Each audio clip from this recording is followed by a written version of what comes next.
Back. You've been excellent. I'd like to welcome our next speaker, Markus Keim, who is a senior fellow at the German Institute for International and Security Affairs. He's taught and held fellowships at universities on both sides of the Atlantic, including the University of Toronto, the University of Konstanz, as visiting fellow at the American Institute for Contemporary German Studies at Johns Hopkins University, the University of Zurich, and the Hertie School of Governance in Berlin. So a very transatlantic experience.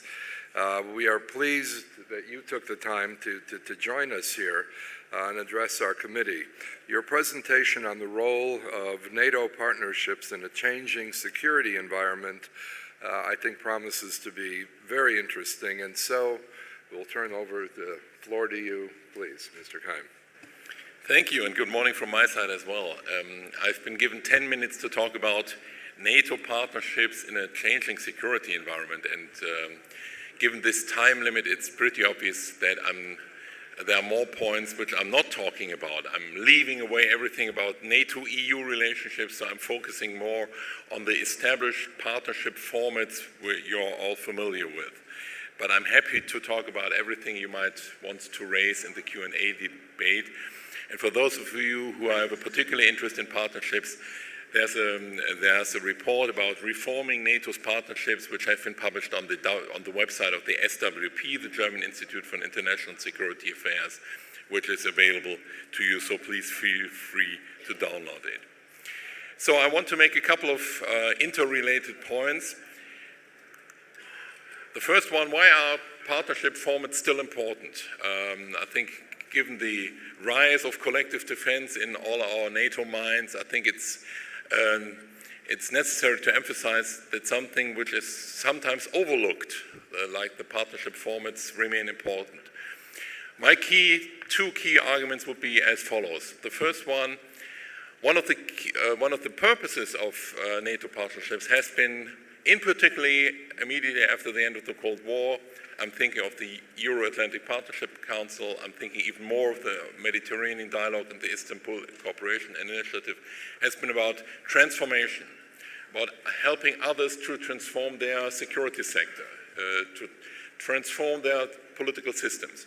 And I think given the recent security events in the European periphery, I think NATO has to contribute a lot of things in these fields, about transformation, about sustaining democracy, about in capacity building, and other things. Even more so, when we think of the changed security environment and the changed political atmosphere, to put it this way, I think it's pretty obvious for all of us that the United States is not ready, under the new administration, is not ready to pursue a US foreign policy approach as we know it for the last 70 years. I'm not really sure how to call it. Some people, observers, call it isolationism, which I don't think it's appropriate, but I think it's about a US interest as a paradigm for US foreign policy. It's not so much about shaping the world, influencing the world, it's about putting American interests first. And at the end of the day, it's some kind of reduced engagement, commitment of the United States in the world. And on the other side, for a variety of political reasons, I think we can all expect that the European Union as such, or the Europeans in NATO, unfortunately, I would add, are not going to fill the strategic vacuum. Because for the foreseeable future, I think we should be expecting a Europe which is preoccupied with itself for understandable political reasons, given Brexit, given the Euro crisis, given the unclear future of the European integration process, and a couple of other things.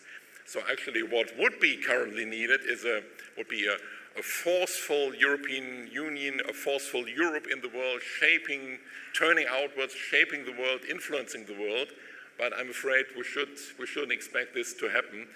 Therefore, if we take the two developments together, United States more or less withdrawing from the world, the European Union or the Europeans withdrawing from the world as well to a certain degree, I think that NATO, given future crises in the European periphery, will be desperately needing partners. Therefore, I think the need for partnerships in all varieties will even grow and will not decrease. Where do we stand with partnerships? I think it's fair to say we have a mixed record of partnerships so far. I think it's fair to say that NATO has reacted every time the security environment has changed with a new kind of partnership, which has led to this very complex pattern of heterogeneous, diverse partnerships, which sometimes do not really fit together.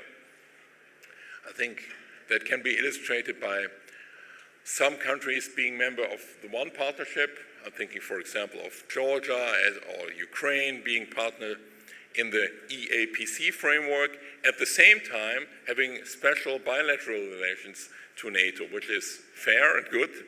I don't want to criticize this, but the point to make here is it illustrates that right from the beginning there have been different aspects and different drivers of partnerships formats which does not necessarily fit together.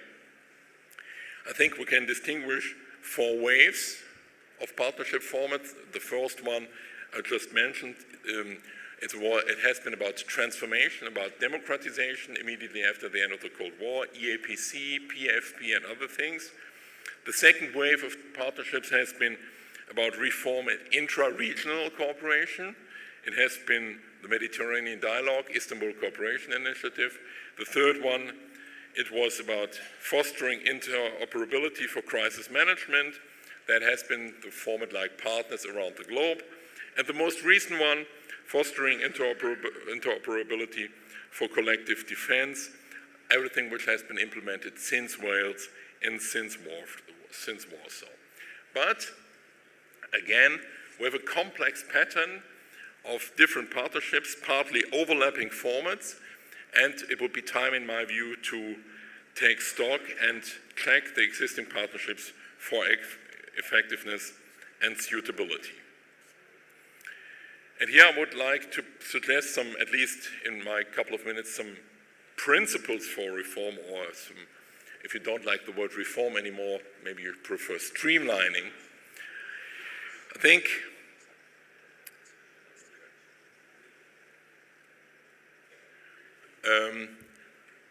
first of all, I think NATO should prioritize partnerships even more than in the past. I think sometimes partnerships tend to disappear in NATO summits communiques at the end of the document, which is, in my view, unfair. I think they should enjoy more attention and more political priority, because as indicated, for the 2 main reasons which I just mentioned before, we can all expect partnerships becoming more and more important for NATO in the years to come. And even more so because currently we think of NATO's main purpose only or predominantly in terms of collective defense. And none of us expects NATO being engaged in large-scale stability operations, crisis management operations like in the 1990s. But I mean, just imagine for a moment a major humanitarian crisis in North Africa, a major state failure in the European periphery. I think we could easily imagine a situation in which there would be expectations towards NATO to provide crisis management mandated by the United Nations, and in this context, partnerships can be very realistic, very important and useful.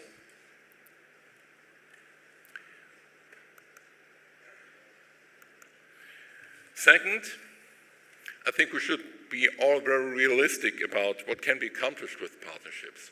Sometimes you meet an expectation that partnerships in terms of capability, building up capabilities, capacity building, would be a useful tool to reduce the alliance's own commitments.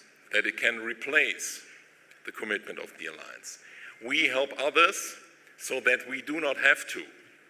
I think that would be, in my view, a major failure to understand or to conceptualize partnerships this way. All research shows us that capacity building, training, fostering interoperability and other things that can be very effective tools, but only as complementary tools. Partnerships should be or must be long-term projects and cannot only be reduced to military engagement, but must be complemented by political engagement as well. And one positive example, to make my point, is something which has nothing to do with NATO, but is currently implemented by the European Union, is the double mission or double mission of the European Union in Mali, the EU training mission in Mali, which is only one complementing the UN mission in Mali, which is one positive example in which there is a capacity building mission complementing a larger political as well as military mission conducted by the United Nations. So partnerships cannot do everything. We should be realistic in what can be accomplished with partnerships. My third point is NATO should clarify what are the goals of the individual partnerships. Sometimes you get the impression, if you read the documents, there's a bureaucratic momentum. We have partnerships because we have started them 20 years ago, which is nice. I understand the political reasons, but that shouldn't satisfy us. Shouldn't satisfy us in terms of political priorities. And therefore, I would recommend to continue a path which already has started, to define clear goals, specific expectations to the participants in the partnership formats, and therefore define the cornerstone of the partnership and the cooperation.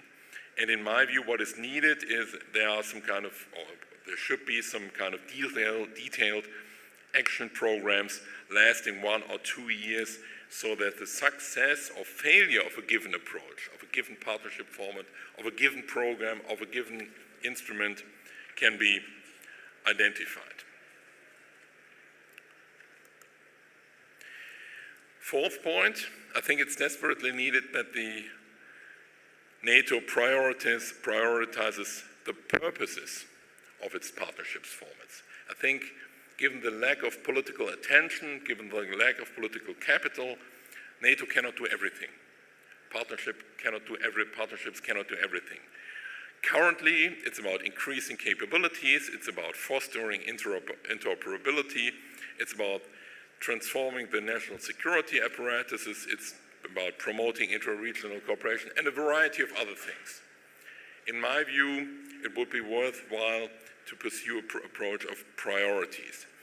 The priorities are not defined by think tankers like me, but they shouldn't be prioritized or should be defined by political decision makers. So it's not up to me to say what should be the priority. But at the end of the day,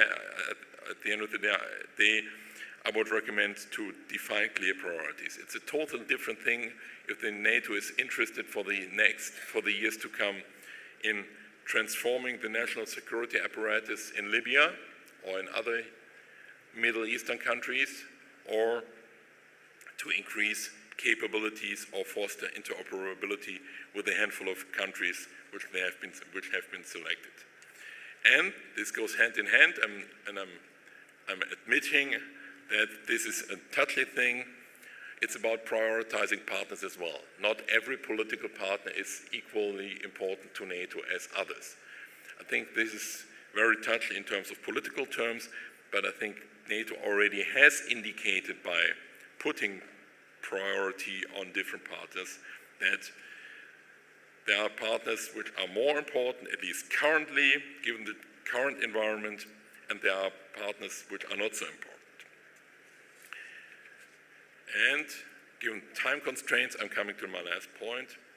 I think we see an interesting development, and maybe this is another point for prioritization. The starting point of partnerships formats 20 years ago, 15, 20 years ago, was more or less multilateral, bringing countries together, cooperating with NATO, and by doing so, fostering intra-regional cooperation. EAPC is one of those examples, Mediterranean Dialogue, another one, ICI, another one. And I think here we have to be very realistic that this idea of bringing countries together and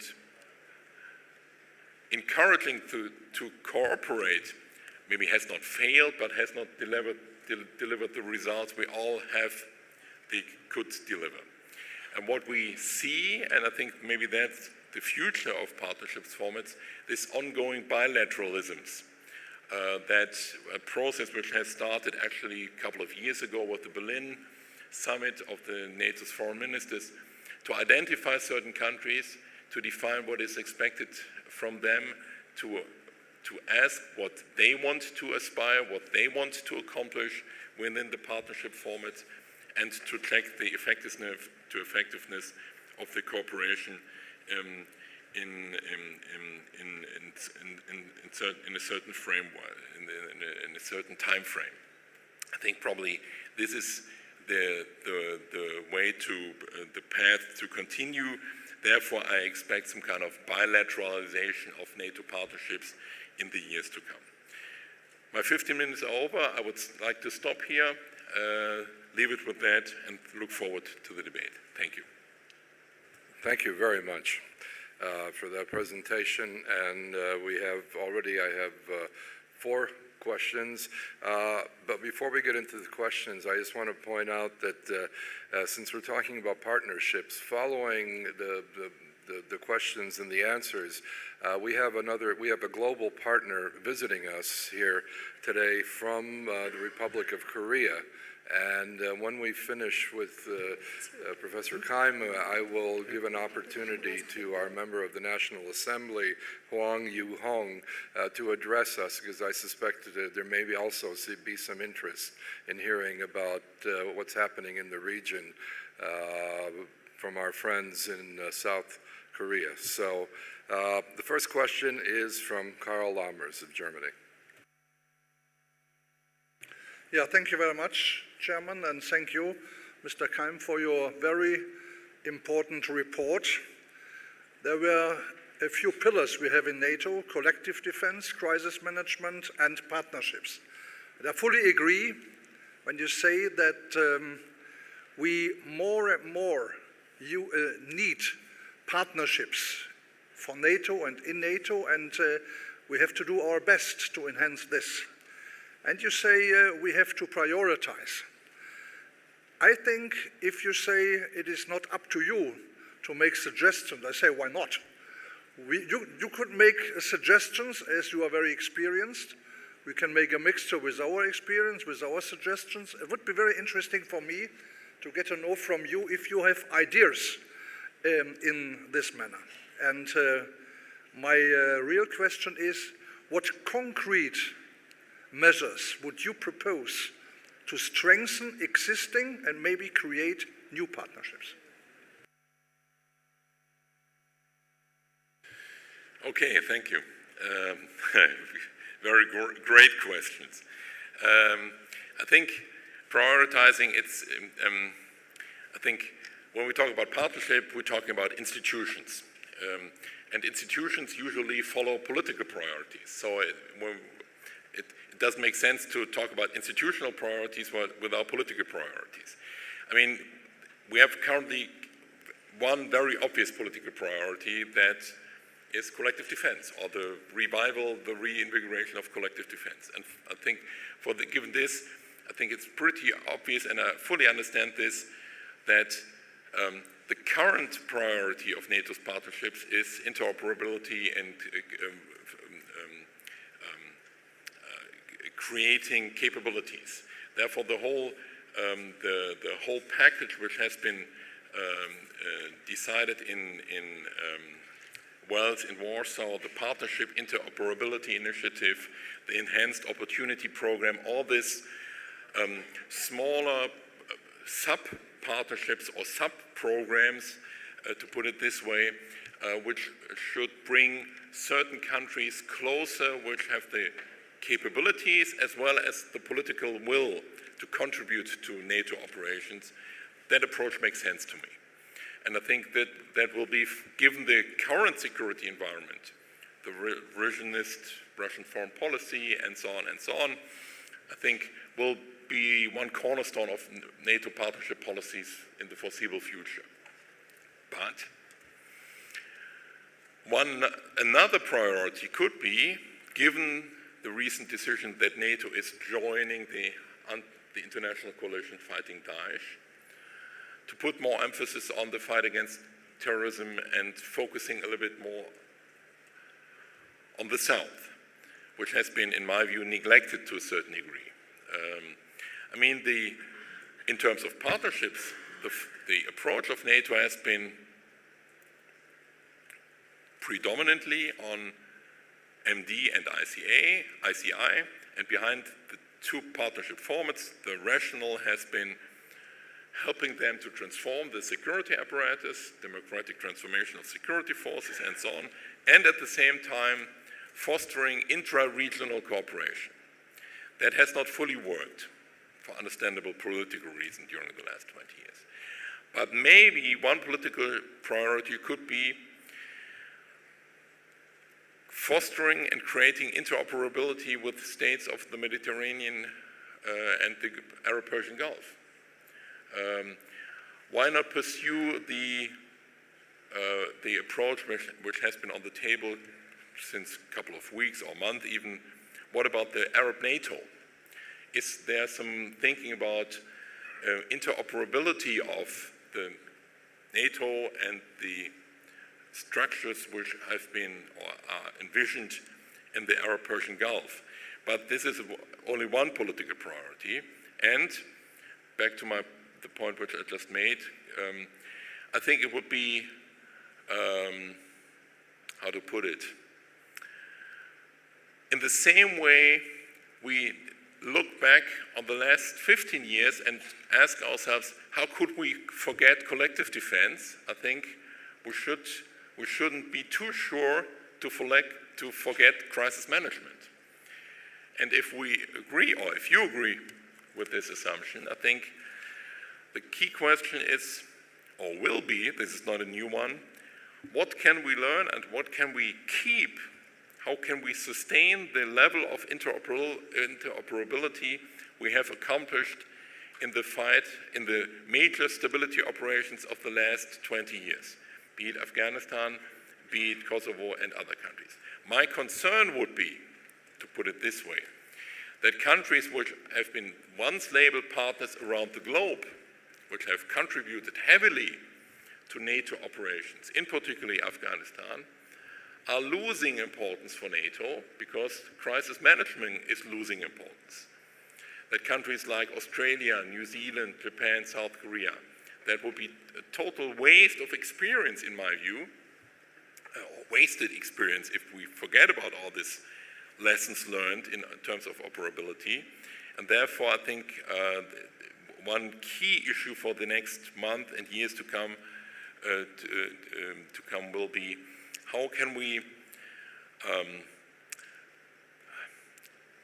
we define our common way forward in terms of crisis management?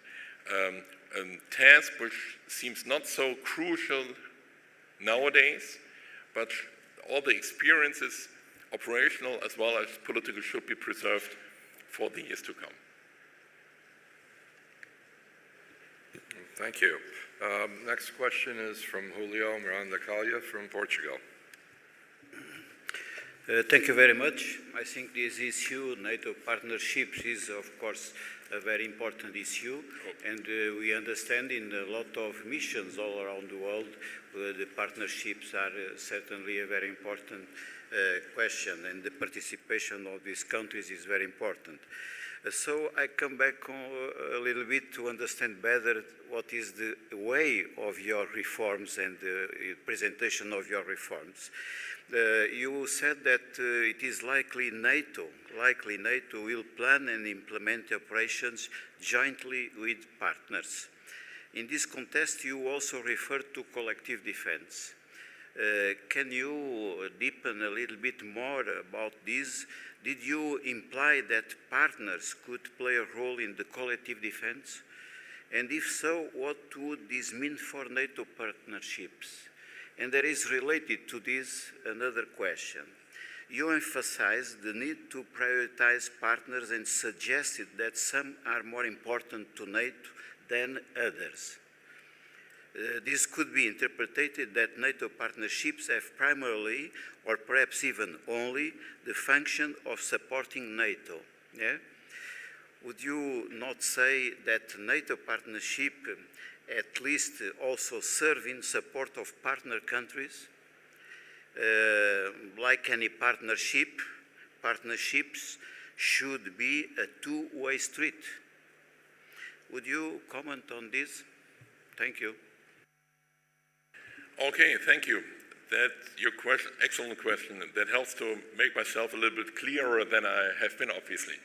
I think it's the model for the years to come would be, in my view, or let's make a major distinction between NATO partnerships and crisis management, and NATO partnerships and corrective defense and deterrence measures, collective defense measures. I think in terms of NATO partnerships and crisis management, I think I'm not the only one, I think we all expect a model like, let's take the Libya operation of NATO.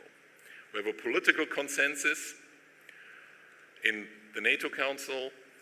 Some member states are participating in the implementation, in the conducting of the operation, and some other partners from wherever plug in, participate in the operation. Like in 2011, it has been some partners of from the Arab-Persian Gulf, but Sweden as well. Therefore, I think that will be or can be identified as a possible future model mandated by the UN, political consensus in the NAC, and then implemented by some kind of operational platform in which NATO is at the core. If I would think of a stability operation somewhere in the European periphery in the next 5 years, I would expect this model probably to emerge. I wasn't so clear, obviously, when I talked about collective defense. My point is not that partners will become part of collective defense for obvious legal reasons, for obvious political reasons, that would raise the question of full membership or not becoming full member. My point was a slightly different one. The paradigm has shifted. The paradigm of the first wave of, or the paradigm of the third wave of partnerships was fostering interoperability, creating capabilities with regard to crisis management. And the priority or the paradigm of the fourth wave, Wales and Warsaw, has been creating interoperability, fostering interoperability, creating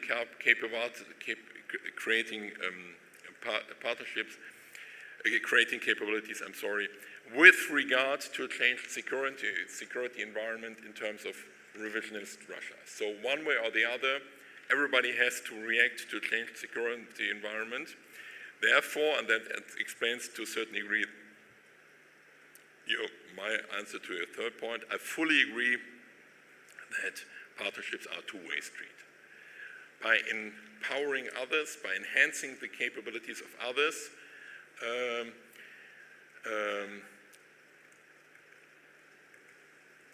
NATO has something to gain from it.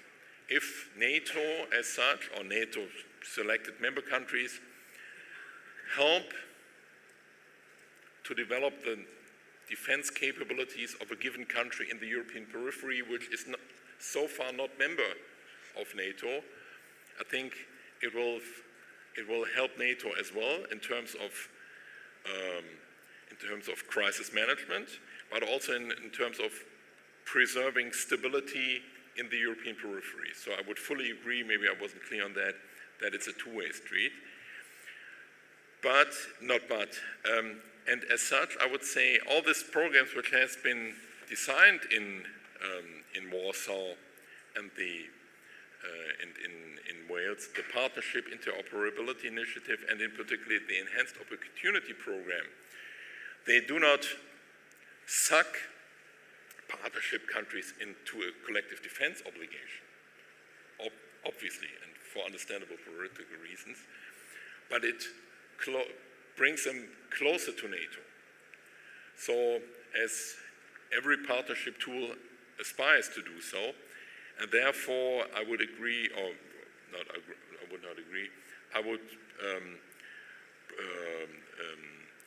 consider or conceptualize this as a maybe not so much term contribution to collective defense, but more a contribution to stability and cooperative security, more the third pillar of the strategic concept than the second pillar.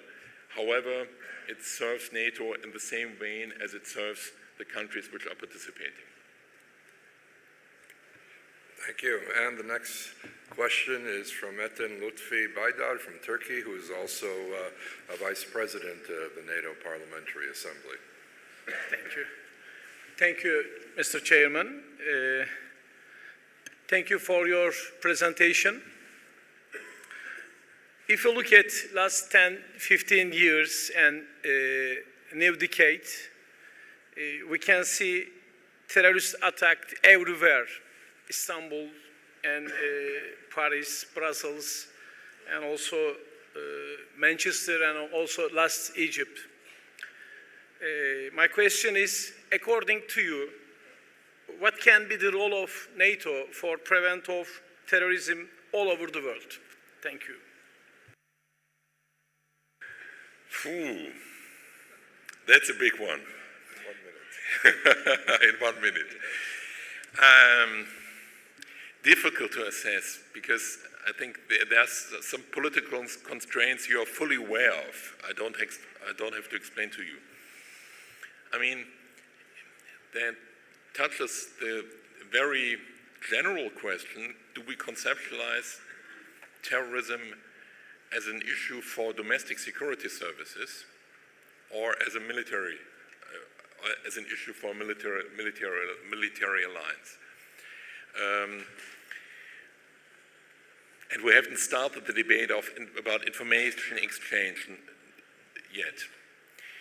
And as you all know, some states inside NATO and some states inside the European Union define terrorist attack and define counterterrorism predominantly as an issue for domestic security services and the police authorities, like my country does. And that explains, and I don't see consensus on this question. That explains why it took so long to accomplish consensus inside NATO about joining the anti-Daesh coalition as NATO, because that has been one reason. And even after joining the anti-Daesh coalition, I'm a little bit skeptical about the operational consequences. What does it really mean? I mean, we could speculate about information exchange of the security services, about the secret services. Given the experiences in the European Union, I'm very reluctant to believe in this. We could speculate about security information and security exchange not only within NATO, but because we're talking about partnerships, even with countries from the region, from the Middle East. I'm not an expert on security services and security exchange, information exchange. To be honest, I'm a little bit skeptical if the German authorities would be ready to share information with certain countries of the region, and vice versa, probably. That would put certain constraints on this. And,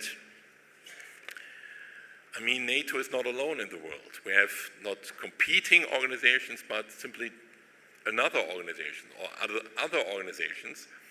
And given the maybe not huge advances, but certain advances, at least for the European context, the European Union has made in the fight against terrorism.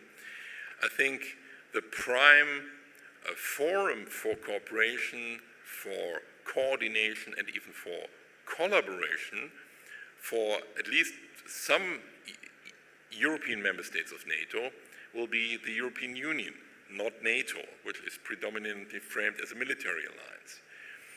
That might be insufficient and not satisfying for the time being, but you were asking about my vision for the next 15 years. I mean, and on top of that, ISIS has been a very specific case.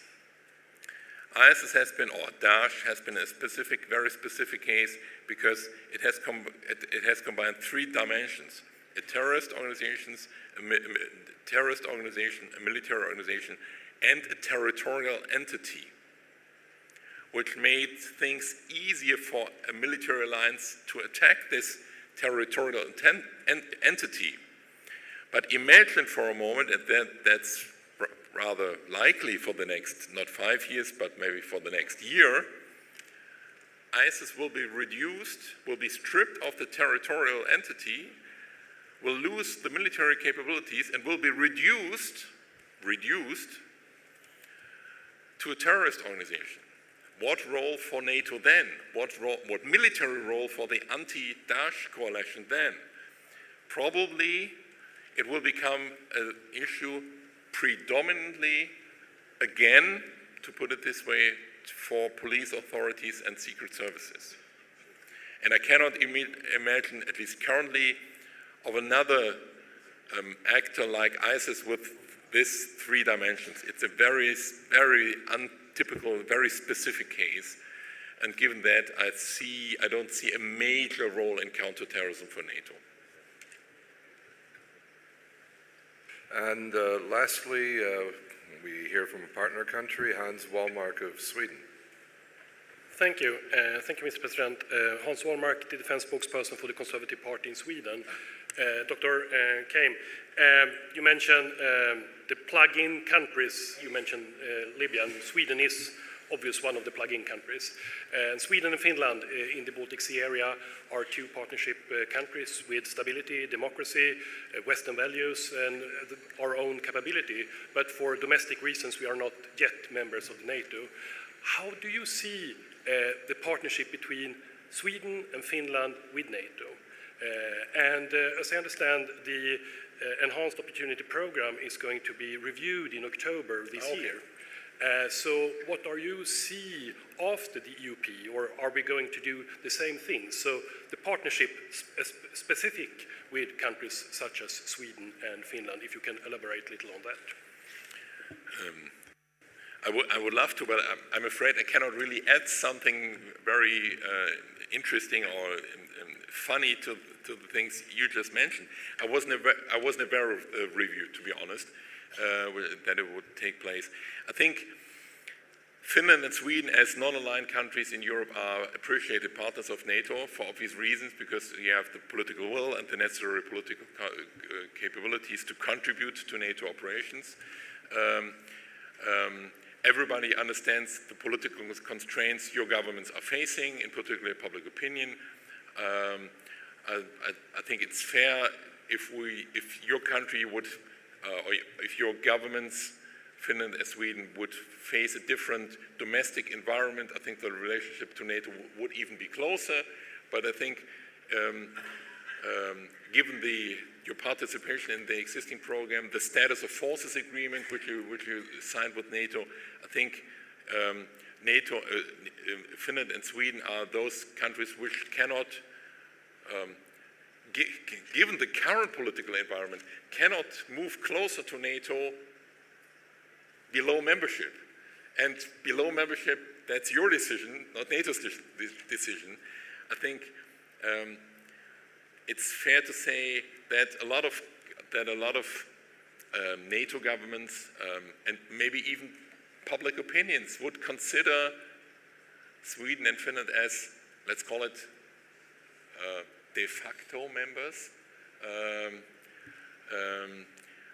I mean, if I would ask somebody on the street in Berlin, is Sweden member of NATO? Is Finland member of NATO? Probably people would say, yes, definitely. And that tells basically the story. We all understand that you cannot move further, and what you contribute is more than some member states contribute. Therefore, I think it's appreciated, and but it's one of those cases where the path forward is more defined by the partner country, but by NATO, because NATO is in this particular constellation not the player to expect or to request so many things, because there are so many contributions, but it's up to you to define how far you want to go. Well, thank you very much, Mr. Keim, and thank you again for your questions and commentaries. Let's give a round of applause to our speaker. And as I said, we have a Korean delegation here, and they would like to make a statement from their place about North Korea's long-range ballistic missile problem. And joining us is Hwang Ju-hong, who's from the National Assembly, and again, a reminder that South Korea, the Republic of Korea, is a global partner of NATO. So please. Not Hwang Ju-hong, but Jong-gol Lee. Good afternoon to you all. My name is Lee Jong-gol, a member of the Korean National Assembly, and not North, but South. It is indeed a pleasure for me to be given this opportunity to speak in front of you on the North Korean nuclear and ballistic missile program, which pose a grave threat to the peace and prosperity of the world. Honorable fellow members, the Republic of Korea is deeply concerned, more than any time in the past, about ever-growing nuclear and missile threats from the North. As you are aware, North Korea conducted 2 nuclear tests and fired 24 rounds of ballistic missile on 16 different occasions last year alone.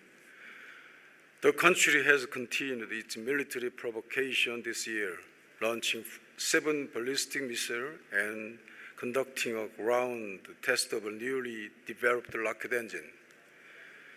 Pyongyang's repeated provocations in clear violation of a UN Security Council resolution are a frontal assault on the international community, threatening peace on the Korean Peninsula and in the entire world.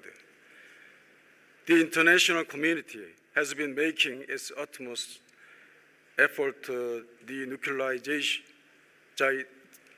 North Korea by condemning in nuclear and missile tests and imposing a series of sanctions against the regime. In particular, I highly appreciate the solid stance of NATO in this regard. Over the past decade, since Pyongyang's first nuclear test in 2006, NATO has issued a stern warning against the North's provocative action. Distinguished delegates, North Korea's nuclear and missile program poses a clear and real military threat to the international community. We need to continue to tighten sanctions and ensure the effective implementation of those punitive measures to deter further provocation. But at the same time, we need to take effort to engage with the North to change its calculation and remove the possibility of a military confrontation. It has been proven over and over again that sanctions alone can get North Korea to give up its nuclear program. In this context, the Republic of Korea will continue to cooperate closely with the international community and take all necessary steps, including Security Council sanctions, to get the unpredictable labor to take the path toward the nuclearization.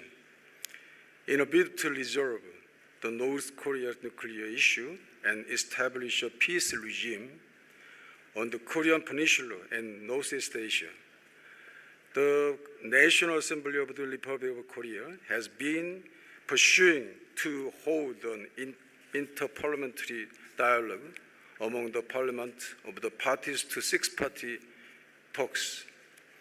Sanctions against North Korea make it difficult for government to mobilize official diplomatic channels. Under the circumstance, the proposed dialogue will serve to establish a cooperative mechanism at the parliamentary level. Through this mechanism, the parliaments of these parties will be able to explore ways of resolving the North Korean nuclear issue and laying the foundation for peace and cooperation on the peninsula and Northeast Asia. It will also create opportunities to break the long-standing impasse in inter-Korean relations and ultimately contribute to finding a solution to one of the major global security challenges.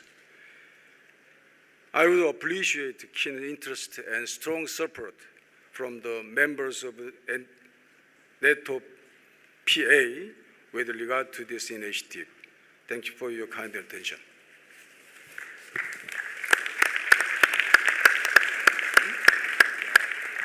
Thank you very much. And now the last item on our agenda before we break for lunch is future activities of our political committee and our subcommittees. And for this, at first, I'd like to give the floor to Karl Lammers, who can give us an update on the activities of the subcommittee on NATO partnerships for this year. Please, Karl. Thank you, Mr. Chairman. Dear colleagues, it is my pleasure to briefly inform you about the activities of the Subcommittee on NATO Partnerships in 2017. The first visit of our Subcommittee on NATO Partnerships was from 13th to 17th March this year to Lithuania, Latvia, and Estonia. The main items on our agenda were regional security challenges and the implementation of the decisions made at the Warsaw Summit. We had an excellent program in the three countries, and our delegation was able to meet with senior government officials and parliamentary representatives in the three capitals. A mission report is available on our website. Key messages that we received during our visit were: the Warsaw Summit reinforced NATO's collective defense, but NATO allies need to be vigilant in the face of Russia's continuing political and military provocations. Host country officials, including Lithuanian President Dalia Grybauskaitė, repeatedly criticized Russia's conduct of an aggressive policy of misinformation and propaganda against NATO member states as well as partner countries. We need to support NATO partners, Ukraine, Georgia, and the Republic of Moldova, against Russian aggression. Strengthening European security also requires a better cooperation between NATO and the EU. Several officials, including Lithuanian Foreign Minister, expressed the hope that Russia will be NATO's partner again in the future. However, in the short to medium term, the political leadership in Moscow sees itself in an ideological conflict with the West. The second visit will be a joint visit with the Defense and Security Committee. At this point, we are in communication with the Parliament of Morocco to inquire if they can host our delegation in October. Key topics for our visit will certainly be regional security challenges, particular terrorism, NATO's role in the region, and NATO-Morocco relations. Thank you very much, first of all, our excellent director, Steffen Sachs, and thank you, dear colleagues, for your attention. Thank you very much. Thank you very much, Carl. And yes, we also in the Baltics, especially in Latvia, appreciated your visit. You're always welcome there as parliamentarians permanently, if you like. We don't have to debate about that word. Also, now, well, I'd like to invite the chairman of the Subcommittee on Transatlantic Relations, Oyvind Haladocker, to say a few words about the activities of the subcommittee in 2017. However, before I give the floor, I sadly have to remind everyone that this will be Oyvind's last session, as he has decided not to run for re-election. And I think all of us really appreciate the work he's done in this committee. All of us who were in Svalbard a few weeks ago appreciated the excellent program he presented there. And I think Oyvind did something that many would consider impossible. He made it very warm for us in subarctic temperatures. So it was a great visit, and we really appreciate that. And we're sad to see you go, but I'd like to give you the word now, and you can give your last report, please. Thank you very much for your kind words. Dear colleagues, allow me to report about the activities in the Subcommittee on Transatlantic Relations in 2017. First, the visits. Our first visit was joined together with the Committee on Civil Dimension of Security to the United Kingdom from 9 to 13th of May. During our 4-day visit to London and York, we received briefings on UK foreign and security policy, particularly on the context of Brexit. Our agenda also included presentations on the challenge posed by Daesh, instability in the Middle East and North Africa region, counter-terrorism, as well as UK civil protection and emergency relief approaches. Briefings in London took place in the House of Commons and the Foreign and Commonwealth Office. In York, the delegation visited the Emergency Planning College, the UK leading training centre for organisational resilience, and the headquarters of the 1st Division and the University of York, one of the preeminent research universities in UK. I had the pleasure to co-chair this visit with Lord Joplin, chairman of the CDS Subcommittee on Democratic Governance. In fact, he was even triple-headed during the visit, as he was also hosting both in London and in York, but especially when he hosted us at his home in Yorkshire. So I want to thank the British delegation for a truly outstanding visit. Thank you very much. That was very well done. Let me also briefly mention that the Norwegian delegation hosted the event for the officers of the Political Committee and the Economic and Security Committee's Subcommittee on Transatlantic Economic Relations in Oslo, directly after our special seminar that you mentioned in Svalbard earlier this month. In Oslo, we met senior Norwegian officials, including Minister of Defense Ine Eriksen Søreide. Several independent experts also addressed Norway's security priorities in the High North, as well as the energy security challenges. Now for the remaining visit of the subcommittee.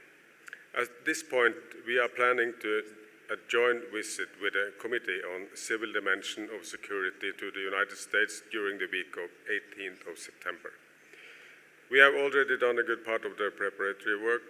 For now, we are planning to visit Allied Command Transformation Act in Norfolk, Virginia, and in the vicinity, the College of William and Mary in Williamsburg. The second leg of the visit will be to Philadelphia region, where we would be hosted by the U.S. Army War College in Carlisle and the Middle East Forum and Foreign Policy Research Institute in Philadelphia. We are still waiting for confirmation from the ACT whether or not they can host us. But the topics that will be covered during this visit will be, among others, challenges from the South, migration, US foreign and security policy. You will all soon receive a circular letter with more information. I will also, as Chairman Lammers said, give tribute to our excellent director, Stefan Sachs, for his work for my subcommittee. Thank you for your attention. Well, thank you very much. Does anyone have any questions for Karl Lammers or Oyvind before we break?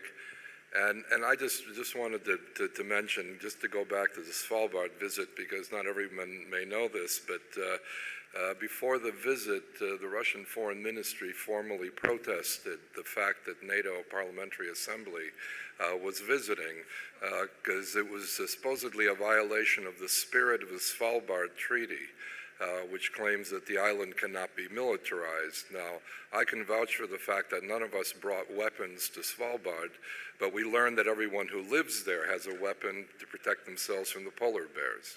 But Oyvind protected us from the polar bears. We didn't encounter any, but it was a very good visit. So again, thank you for your service, and it'll be a shame for you to go. Thank you. Well, it looks like if we have no questions or comments, we can break early for lunch, and I look forward to seeing all of you here at 14:30. Thank you very much.